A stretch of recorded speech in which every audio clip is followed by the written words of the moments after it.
Bom dia, jovens. Bom demais. A alegria está no coração de quem já conhece a Jesus, amém? Amém? Alegria, amor nesse coração. Jesus lhe salvou, você é salvo em Cristo Jesus, não é? Isso nos traz esperança. Bom, amados, bom falar com os irmãos. Eu quero convidá-lo para que abra a sua Bíblia no Salmo 139. Salmo 139.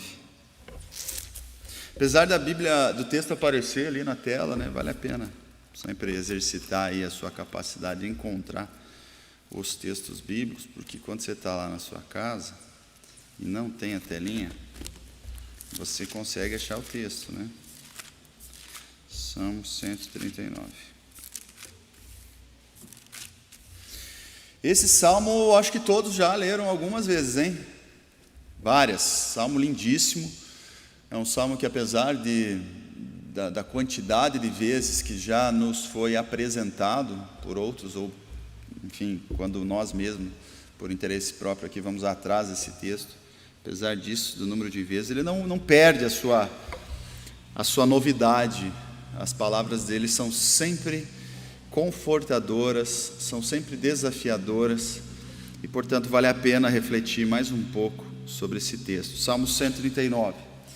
Senhor, tu me sondas e me conheces, sabe quando me assento e quando me levanto. De longe penetras os meus pensamentos, esquadrinhas o meu andar e o meu deitar, e conhece todos os meus caminhos. Ainda a palavra não me chegou à língua, e tu, Senhor, já a conheces toda. Tu me cercas por trás e por diante, sobre mim pões a mão. Tal conhecimento é maravilhoso demais para mim, é sobremodo elevado, não o posso atingir. Para onde me ausentarei do teu espírito? Para onde fugirei da tua face? Se subo aos céus, lá estás. Se faço a minha cama no mais profundo abismo, lá estás também. Se tomo as asas da alvorada, me detenho nos confins dos mares, ainda lá me haverá de guiar a tua mão, e a tua destra me susterá. Se eu digo, as trevas com efeito me encobrirão, e a luz ao redor de mim se fará noite, até as próprias trevas não te são escuras. As trevas e a luz são a mesma coisa. Pois tu formaste o meu interior, tu me teceste no seio de minha mãe. Graças te dou, visto que por modo assombrosamente maravilhoso me formaste. As tuas obras são admiráveis e a minha alma o sabe muito bem. Os meus ossos não te foram encobertos, quando no oculto fui formado e entretecido como nas profundezas da terra. Os teus olhos me viram a substância ainda informe, e no teu livro foram escritos todos os meus dias, cada um deles escrito e determinado, quando nenhum deles havia ainda. Que preciosos para mim, ó Deus, são os teus pensamentos, e como é grande a soma deles. Se os contassem, excedem os grãos de areia. Contaria, sem jamais chegar ao fim. Tomara, ó Deus, desse cabo do perverso, apartai-vos de mim, pois homens de sangue. Eles se rebelam indiciosamente contra ti, e como teus inimigos falam malícia. Não aborreço eu, Senhor, os que te aborrecem? Não abomino os que contra ti se levantam? Aborreço-os com ódio consumado, para mim são inimigos de fato. Sonda-me, ó Deus, e conhece o meu coração. Prova-me e conhece os meus pensamentos. Vê se há em mim algum caminho mau e guia-me pelo caminho eterno. Amém. Pai, fala conosco agora por esse texto, por meio desse texto, por favor, Pai. Esse é o nosso desejo. Em nome de Jesus. Amém. Amados, um dos exercícios intelectuais mais difíceis de serem feitos, sem dúvida nenhuma, é ter que administrar um sentimento de injustiça, não é? Quando você observa uma situação e colocando na balança, você acha que a balança pendeu para o lado errado. Isso nos incomoda, isso nos entristece, isso causa em nós, em alguns, um sentimento de ira, até de vingança, às vezes, uma vontade de fazer diferente, quer saber, eu não vou deixar isso assim, a gente quer fazer diferente.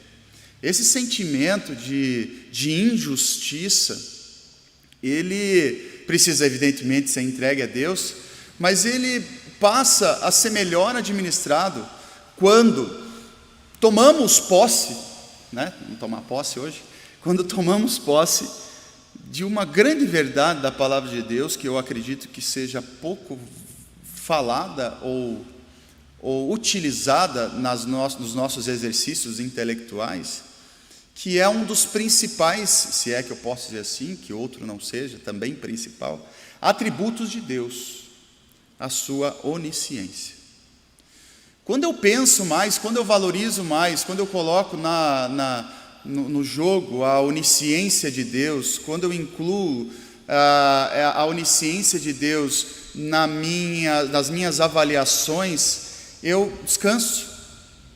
Eu passo a confiar um pouco mais que tudo aquilo que para mim não deveria acontecer ou não é assim, de certa forma ou de toda a forma, está sendo administrado por Deus. Ele é Senhor de todas as coisas, Ele conhece tudo, então tudo está ainda sob o seu controle.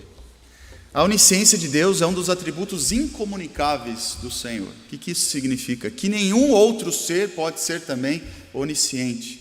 Atributos comunicáveis, amor, misericórdia, isso tudo pode ser de certa forma, em grau menor, evidentemente, também externado por sua criação. Mas a onisciência só pertence a Deus. Só Ele é capaz de conhecer presente, passado e futuro. Só Ele é capaz de conhecer todas as coisas em sua completude. Ele é Senhor da história. Quando Ele olha para nós, Ele não enxerga nem o presente, nem o passado e nem o futuro. Ele vê as coisas como se já tivessem acontecido, porque Ele é atemporal. Isso é legal de conversar também, né? Mas aí já é um parênteses. Bom, conversar sobre isso então, sobre a onisciência divina, e o texto que nós lemos, Salmo de Davi, fala essencialmente sobre isso, de que Ele nos conhece mesmo antes de termos nascido, de que os nossos dias estão escritos e determinados na palma de sua mão. Isso nos conforta. Também nos traz algumas reflexões desafiadoras. Se Deus sabe de todas as coisas, aqui abre outro parênteses, por que o mal existe? Por que isso tudo que está hoje ocorrendo na terra se faz presente? Enfim, de forma simples, basta voltar ao Jardim do Éden. O salário do pecado é a morte, é o afastamento de Deus. Passo a sofrer então a humanidade, a criação de forma geral, por causa da desobediência, e o pecado de fato é a desobediência e a consequência a morte, o afastamento de Deus. Isso nos faz sofrer, isso nos faz ou passa a fazer com que no mar da vida, dentro do nosso barquinho, as ondas nos atinjam, e o medo das ondas também. Então sofre pelo que vem de fora e o que vem de dentro para fora, sofremos de todos os lados. Bom, quero conversar um pouco sobre isso, e a onisciência de Deus, apesar de não aparecer com esse nome, você não vai encontrar onisciência na palavra, mas ela é sobejamente apresentada. Eu vejo, por exemplo, Deus ou Jesus conversando com a mulher samaritana e sabendo já da história dela, mesmo que ela apresentasse a sua versão. Bem sei que não és casada, bem sei que não tem marido. Quando eu vejo Natanael, por exemplo, embaixo da figueira, e Jesus antes disso já tinha visto: eu sei, Natanael, eu te vi debaixo da figueira, eu sei quem você é. Quando em outros tantos exemplos, Jesus diz a nós também que conhece quando cai cada folha da árvore, quando cada passarinho desce, Ele sabe. E Ele sabe inclusive a quantidade de fios de cabelo que há na nossa cabeça. Está ficando mais fácil, cada dia mais fácil para Ele contar os meus fios. O de alguns aí já não precisa de muito esforço. O fato é que Deus conhece, Deus sabe de todas as coisas, e a onisciência é um atributo, esse atributo de Deus precisa ser considerado nas nossas reflexões. Bom, Deus conhece, Deus sabe de tudo, Deus conhece o passado.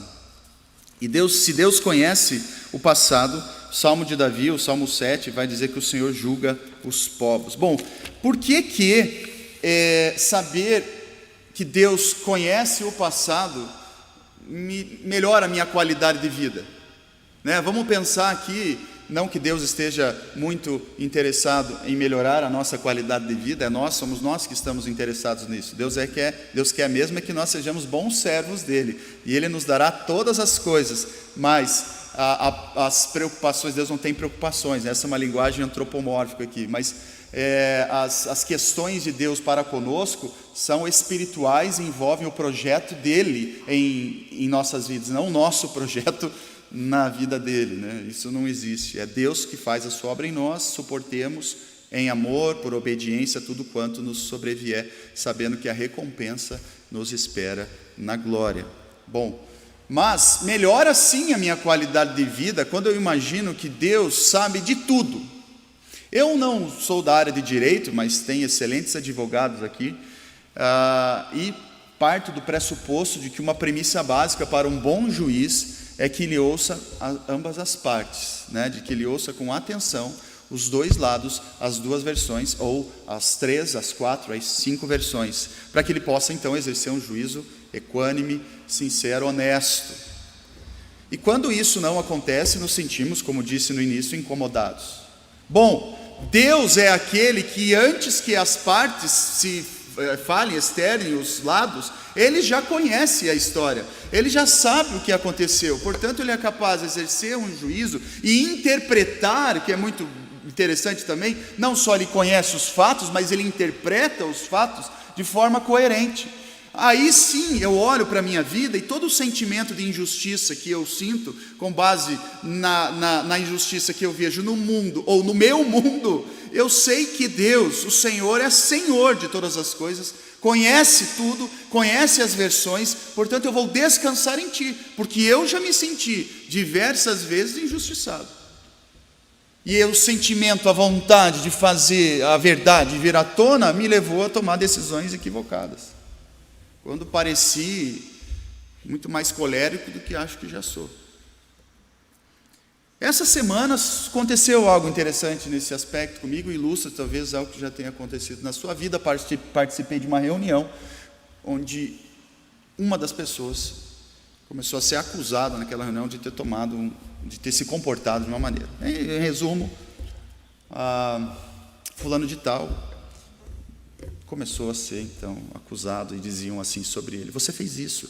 E eu sabia, eu estava naquele lugar, naquela hora, junto com ele, e eu sabia que ele não tinha feito. Só que a pessoa que dizia não dava parte para nós, não deixava a gente falar. E eu que tentando falar, eu estava lá, não foi assim, mas não me deixava. E ele foi então massacrado na minha frente, até que eu tive a oportunidade de falar e dizer: eu estava lá, isso é mentira. O que foi dito sobre ele, e eu dizia, eu olhava para ele e falei: você fique calmo, porque eu estava lá e eu vou te defender, como eu sei que você faria isso por mim, mas isso é mentira. Porque a parte que estava ali julgando os fatos não havia ouvido todos os lados, todas as versões. Isso é muito comum que eu e você façamos, inclusive, porque a gente logo ouve uma história e já forma juízo, e já vamos para cima de quem está errado, quando na verdade talvez nem esteja. Pois em Deus não há parcialidade, diz Romanos 2, 11 e 13. Todo aquele que pecar sem lei também perecerá.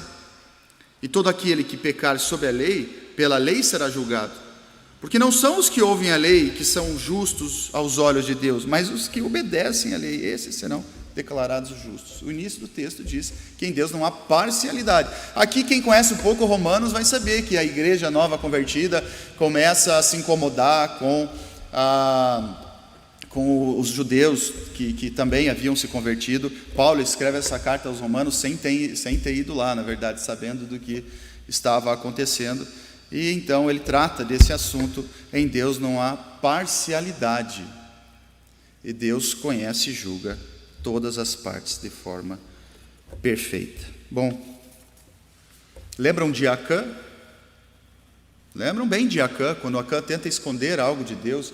A ordem era: entrem na terra prometida e não peguem nada, destruam tudo, fiquem só com o ouro, com a prata, isso vai servir para depois as construções, mas não levem mais nada, destruam. Acã vê uma capa lindíssima, uma capa babilônica, e ele pega para si, enterra com um pouco de riqueza também, e ele pensa que estava sossegado. Ninguém viu. E é muito bom, né, esse sentimento de que nós fizemos alguma coisa e só nós sabemos. Ninguém sabe. Não tem como dar errado, ninguém pode me acusar, ninguém sabe. Quando na verdade esse é um sentimento falho, é um sentimento que não corresponde com a realidade, porque Deus sabe de todas as coisas. E Deus, sabendo de todas as coisas, faz com que o povo seja derrotado posteriormente, porque havia ali dentro alguém que havia escondido alguma coisa. Alguém estava em pecado. Essa é a certeza de que eu tenho, de que Deus, sabendo do passado, quando alguém ao meu lado está escondendo alguma coisa, Deus sabe. Portanto, eu posso ficar tranquilo. Quando eu estou dentro de um casamento e começo a desconfiar de alguma coisa, não que é a minha realidade, tá? Mas eu sei que pode ser a realidade de alguém. Eu descanso, a pessoa pode descansar, porque se alguém estiver escondendo alguma capa, se alguém estiver escondendo alguma coisa, fique tranquilo, não há pecado não confessado que não seja colocado no eirado, em cima do telhado. Deus sabe de todas as coisas. Quando eu desconfio da intenção de alguém, quando eu vejo uma bondade excessiva e aquilo me traz um tipo de inculcação, eu penso, fique tranquilo, Ricardo, não tem nada que possa ser escondido de Deus. Se essa pessoa enterrou alguma capa, Deus o sabe. Então, a onisciência de Deus me traz qualidade de vida assim, à medida em que eu posso descansar, que Ele é Senhor da história, Ele sabe todas as coisas. Pensemos em Ananias e Safira, que achavam que a intenção do coração deles não seria sondada por ninguém, quando foi por Deus. Ele conhece o presente, é evidente, nada do que eu estou falando aqui é uma super novidade, mas como é bom ouvir, Deus conhece o presente. O texto que nós lemos diz que Ele sonda os nossos corações. A sonda, a época, hoje tem sonda de tudo quanto é tipo, né? Você já deve ter andado num barco que tinha lá sonda. Hoje a Petrobras acha petróleo por sonda, mas a sonda à época era bem simples, bem caseira. Eles pegavam uma corda, amarravam uma pedra na ponta da corda e dentro do barco lançavam a água para ver a profundidade daquele lago, a profundidade daquele rio. Essa era a sonda. Quando o salmista diz, o Senhor sonda o meu coração, ele está dizendo, o Senhor é capaz de pegar uma corda e jogar no meu coração para saber qual é a profundidade dele, até onde vai cada intenção, cada ação. Senhor, o Senhor sonda. Se o Senhor sonda, o Senhor sabe exatamente quem eu sou, o que há aqui, qual é a minha profundidade ou a profundidade dos meus pensamentos. Sabendo que Deus conhece os nossos corações, as intenções do nosso coração, isso nos traz paz e segurança, afinal de contas Ele conhece todas as nossas demandas. Portanto, Ele também, a Bíblia nos diz, é capaz de, por meio do seu Espírito, entender exatamente o que eu quero, mesmo que eu não saiba pedir. A Bíblia diz que nós pedimos mal. Pedis e não recebeis, porque pedis para o seu próprio deleite. Isso é incrível, né? Quantas orações não são respondidas, porque no fundo a gente está orando para o nosso próprio deleite, não tem um projeto divino naquilo que se pede. Mas isso não impede que eu ore. Eu devo orar, querendo sempre melhorar a qualidade daquilo que eu externo. Mas se eu quero, fale, Deus, eu queria muito que acontecesse tal coisa, mas eu me submeto à sua vontade. Ore e ore sem cessar. Mas a Bíblia diz que o Espírito Santo intercede por nós com gemidos inexprimíveis. Sabe uma coisa que eu acho interessante? Imagine como era a comunicação de Adão com Deus. Porque o pecado maculou, separou. Imagine como era a comunicação de Adão com Deus antes do pecado. Cada palavra dita por Adão era exatamente o que significava, exprimia, traduzia exatamente o seu sentimento. A comunicação era sem ruídos. Hoje, quando eu me comunico com Deus, eu preciso do Espírito, que vai interpretar aquilo que eu falo, vai pegar o que eu falo e levar a Deus. Então esse Espírito, ele sabe do que eu preciso e diz a Deus. O que você precisa? A Bíblia diz o tempo todo que Ele contempla a oração do justo, que Ele é capaz de suprir as nossas necessidades. Deus conhece o passado, mas Deus conhece o presente. Ele sonda o seu coração e vê no seu coração se há algum caminho mau, mas também se há algum caminho bom. Eu já disse isso algumas vezes, acho incrível. Por isso que eu disse algumas vezes. Por que a observação feita por Jesus a respeito do pecado, quando pensamos em algo, quando pensamos no adultério, é o exemplo que ele usa, né? Quando pensamos na mulher do próximo, desejamos a mulher do próximo, nós já adulteramos, nós já consumamos o ato. Por que tem que ser só para o negativo, vamos pensar? Pode ser que, quando eu penso no bem, quando eu desejo o bem, mas não posso fazê-lo, porque o Salmo diz, se está em suas mãos o fazer o bem, e você não fizer, aí você peca. Mas se eu desejo o bem e não posso fazê-lo, para Deus eu já fiz. Não é incrível pensar dessa forma, que Deus conhece meu coração e Ele diz, Ricardo, eu sei que você quer muito isso, eu conheço o seu coração, e Deus, não é porque a bondade, eu sou extremamente bom mesmo, porque até o que há de bom em mim, vem dEle, mas é porque o meu coração, e eu quero que assim seja, fique cada vez mais parecido com o coração de Deus. Então Deus sonda o seu coração, Ele conhece as suas intenções, Ele vê que caminhos são esses, e Ele é capaz então de atender todas elas.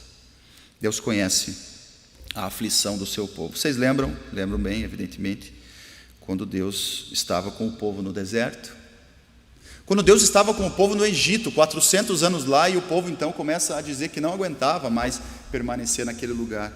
Então Deus diz que viu a aflição do povo, do seu povo, que estava no Egito, e tendo ouvido o seu clamor por causa dos seus exatores, porque conhecia as suas dores, os livrarei. Êxodo 3:7. Deus conhece. Deus conhece o futuro. É evidente que Ele conhece o futuro. E se o meu Pai conhece o futuro, eu posso descansar. Se Deus, esse que eu sirvo, e eu sei que é meu Deus, conhece o futuro, eu sei que Ele faz promessas, e as promessas dEle não são frustradas. Amados, lembram de Josafá? Lembram de Josafá? Josafá foi um rei de Israel. E Josafá teve uma história linda, porque Josafá foi um bom rei. Josafá construiu e edificou cidades. Josafá, vendo que o povo havia se esquecido de Deus, ele chamou os sacerdotes, os levitas, e disse, caminhem, andem pelas cidades, ensinando a palavra, para que o povo volte a ter apego pela Bíblia, pela Torá, pela lei. Então ele foi um excelente rei. Ele recebeu presentes dos filisteus, imagine, os inimigos contumazes do povo de Deus, e ofereceram presentes a Israel, na verdade Judá, porque Josafá reinou nas tribos do sul, ofereceu presentes em respeito ao Deus de Josafá. E Josafá, num determinado momento, ele é avisado de que os moabitas e os amonitas invadiriam Judá. E os moabitas e os amonitas, eles sofriam da síndrome do mais. Eles eram mais fortes, eles eram mais numerosos, eles eram mais poderosos, mais preparados. E Josafá então clama a Deus, ele diz, Senhor, eu estou perdido. Em outras palavras, mas ele ora e diz, Senhor, livra-me, e agora? O que eu faço? E Deus, conhecendo o coração do seu servo, ele fala uma coisa linda a Josafá, ele diz assim, Josafá, 2 Crônicas, capítulo 20, verso 15 a 17. Não temais, nem vos assusteis por causa dessa grande multidão, pois a peleja não é vossa, mas de Deus. Amanhã descereis contra eles, e eis que sobem pela ladeira de Ziz, e os achareis no fim do vale, diante do deserto de Jeruel. Nesta batalha não tereis que pelejar. Olha o que ele fala, nessa batalha você não vai precisar lutar. Postai-vos, ficai parados, e vede a salvação do Senhor para convosco. Ó Judá e Jerusalém, não temais, nem vos assusteis. Amanhã saí-lhes ao encontro, porque o Senhor será convosco. Quem conhece o resto da história sabe que a salvação foi fora do comum, né? Foi bem interessante quando os levitas começaram a cantar. O povo de Deus começa a cantar e cantar, agradecendo a Deus pelo livramento que nem havia ocorrido ainda, mas por terem sido avisados do livramento. E cantando, os moabitas e os midianitas, enquanto o povo de Deus cantava, se assustaram com alguma coisa que ninguém sabe explicar, e eles mesmos se mataram. Eles mesmos entraram em peleja um contra o outro. Judá não precisou encostar a mão naqueles inimigos, a vitória veio. Deus conhece o futuro, e Deus avisa o seu povo daquilo que é necessário. E se você não sabe de nada, eu lhe digo que Deus ama você, que Deus supre as suas faltas, de que Deus não o deixará à mercê, que Deus não deixará que você passe necessidade, de que Deus conhece as suas orações e que Ele há de respondê-las e supri-las de acordo com a vontade dEle, que é sempre boa, perfeita e agradável. Deus é assim. Deus avisa o seu povo, Deus orienta o seu povo. Amados, o sentimento de injustiça, como eu disse, pode ser do contexto. Deus, por que é assim? Como Asaf fez, Deus, por que eu, que sou teu servo, passo tanta necessidade, e essas pessoas que não te conhecem prosperam tanto? Isso não pode estar certo. O sentimento de injustiça pode ser no nosso trabalho, na nossa relação familiar, pode ser, como eu disse, externo ou mais próximo da nossa realidade, ou num contexto macro ou micro. Agora, diante de tudo isso, quando eu coloco nas minhas reflexões a certeza de que Deus é onisciente e de que todo julgamento pertence a Ele, porque Ele é juiz perfeito, conhece as versões e as intenções de todas as partes e as interpreta como ninguém, quando eu coloco nas minhas reflexões a certeza de que Ele é Senhor do presente, do passado e do presente, à medida em que Ele sabe do que eu preciso, Ele sabe do agora, o que é agora eu preciso, e Ele é Senhor do futuro, Ele conhece o que há de vir e é capaz, portanto, de, sendo Senhor da história, tranquilizar o meu coração, porque nada do que Ele faz é errado, é ruim, tudo que Ele fez e planejou é bom, eu vivo melhor. Eu quero encerrar dizendo o seguinte, que para os remidos, a onisciência de Deus é um conforto, que garante que nada foge do controle dEle e que todas as coisas que acontecem contribuem para o bem daqueles que o amam. Agora, para os ímpios, a onisciência de Deus é um terrível aviso de que ninguém poderá escapar da sua justiça e que no dia em que sua ira for derramada, nenhum fato será esquecido. Se há alguém escondendo uma capa ao seu lado, fique em paz, porque Deus conhece tudo e a todos. Em nome de Jesus, vamos orar. Obrigado, Pai, pela certeza que temos dado por esse salmo que lemos, que serve como pano de fundo da mensagem dada. O Senhor conhece a vida de Davi, a vida do salmista, mesmo antes de ele ter nascido. Todos os dias deles foram escritos e determinados, quando ainda no ventre da sua mãe estava sendo gerado a substância ainda informe. Pai querido, o Senhor, portanto, por não ter falhas, por não precisar aprender nada, o Senhor, por ter todo o poder e a sua onisciência, ela se conecta com a sua onipotência, com a sua onipresença. Nós temos, portanto, a certeza, e devemos ter, de que estamos seguros nas suas mãos, de que o Senhor fará a justiça, de que o Senhor nos ajudará nas nossas necessidades prementes, imediatas, e de que o Senhor há de proteger-nos de tudo que está à nossa frente. Obrigado, Pai. Nós oramos em nome de Jesus. Amém.